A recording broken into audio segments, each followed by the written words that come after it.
Hello, Coram Deo. This is our final training for evangelism, and it's two purposes for this. This is both for training in regular life, regular day in, day out, the rhythm of your life, and it's for training for our third Thursday event coming up this week in like 3 days.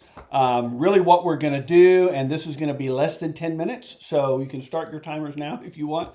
But what we're really going to do is we're going to walk through this practical preparation for proclamation.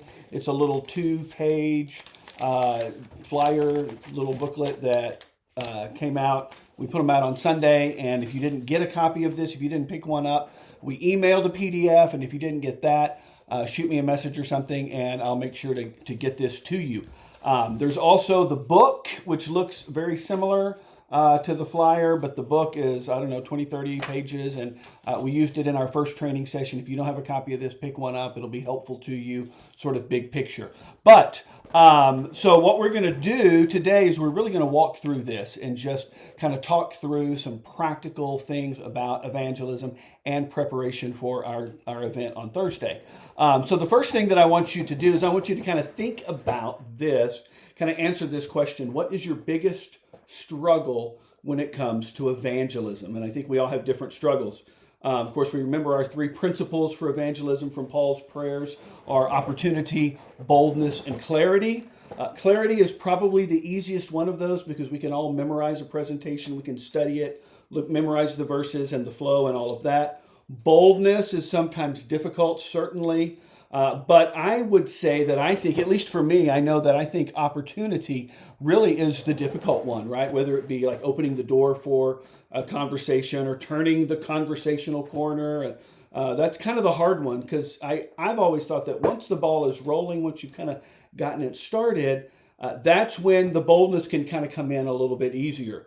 So be sure to look at the training book when you get a chance, and be sure and read through all of the things on this little booklet. But step 1, and this is on the inside part of the booklet right here, is rehearse the gospel.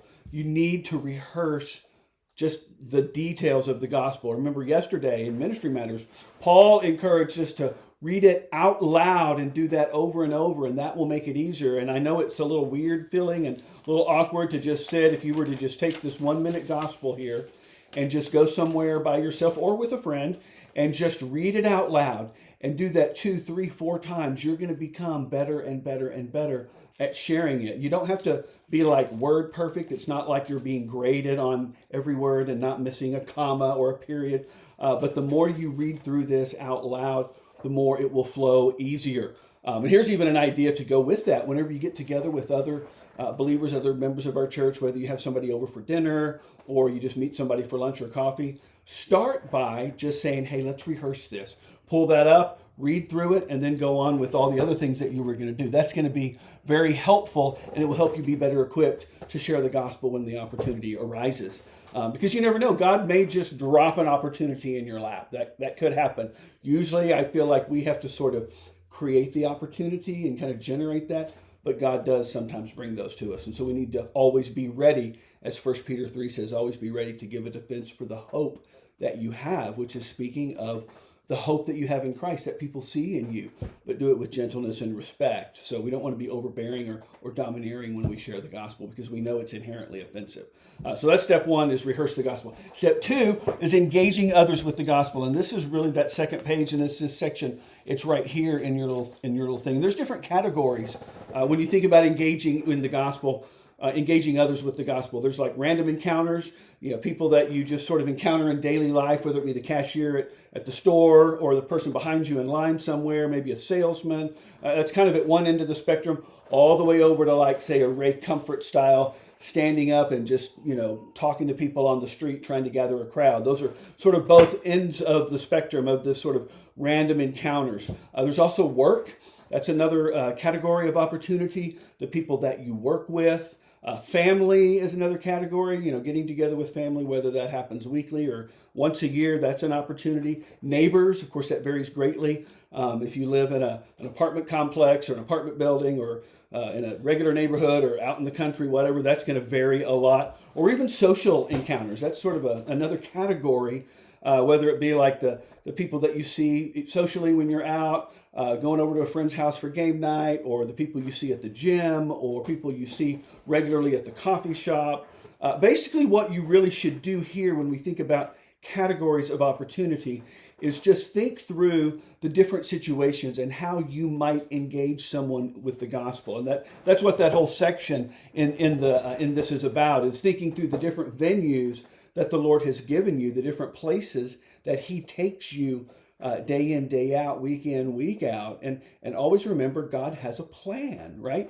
God has an intentional plan, and he is actively carrying out that plan, and he wants to use you as a part of that plan. That's part of how he does that. Sorry, I'm looking at my timer. We're 5.5 minutes in now. But I think what we need really for all of us is a multifaceted approach. Don't worry about just one, but just worry about all the categories and different ways to engage people. Like, the $1 Million Bill tracks, I've talked about these many times. These really are fantastic. I use these all the time. You go through a drive-through to pick up your food, you hand them your debit card, credit card, whatever, and when they give it back to you, you hand them one of these and say, hey, have you got your $1 Million Bill yet? They'll always take it, and then you say, that's for you to keep. And then you can go on. And so that's one end of the spectrum of a kind of a quick, easy thing, all the way to talking to somebody at length. But here's really the deal. This is the thing. And if you hear nothing else in this whole video, hear this. Evangelism needs to be woven into the rhythm of your life. And that's really what it is. And that doesn't mean that you have to share the gospel every single day. It doesn't mean every time you go to Home Depot, you have to give somebody a tract or you've been a failure. It doesn't mean that every single unsaved family member or family member you're unsure of has to hear you share the gospel at every single family event. What it means is that you can legitimately say before God and before your church family, those that hold you accountable, you can honestly say, yes, I am striving to be evangelistic. I have a genuine desire to see others saved, and I'm doing something to that end. So that's really the thing about the whole engaging others, is thinking through the different venues and categories and contexts that the Lord has placed you in, sovereignly, divinely, intentionally, according to his plan, placed you in, and being evangelistic there when you can. And then now we come to Third Thursday, and this is real quick. The last page of this little booklet, the back page, kind of explains what we're doing Third Thursday. If you haven't gone to the website, be sure to go to the website and kind of read through that so you'll know what you're pointing people to. But this is all about opportunity. This is about us as a church creating an opportunity to share the gospel with people. I'm going to be performing the shell game, which is, the 3 shells and the P, and where's the P, under which shell it is, and some other classic street cons that have been used for years. And the shell game is actually played all over the world. Even today, people are trying to win money from people. So basically, I'll do the shell game and a couple of other street cons, and then set up this card. And you see this think you can't be fooled, or think you can't be fooled, and that leads directly into what's on the back. And you can just turn and just sort of read it to them and give it to them, or share with them as much as you feel they will let you share.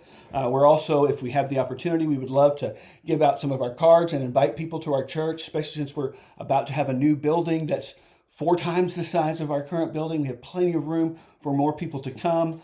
There's even, if you want, I can show you how to use this is a tract, which is kind of a little optical illusion kind of thing. It's really fun, really cool, and it's got a tract on the back. You can use it, hand it out.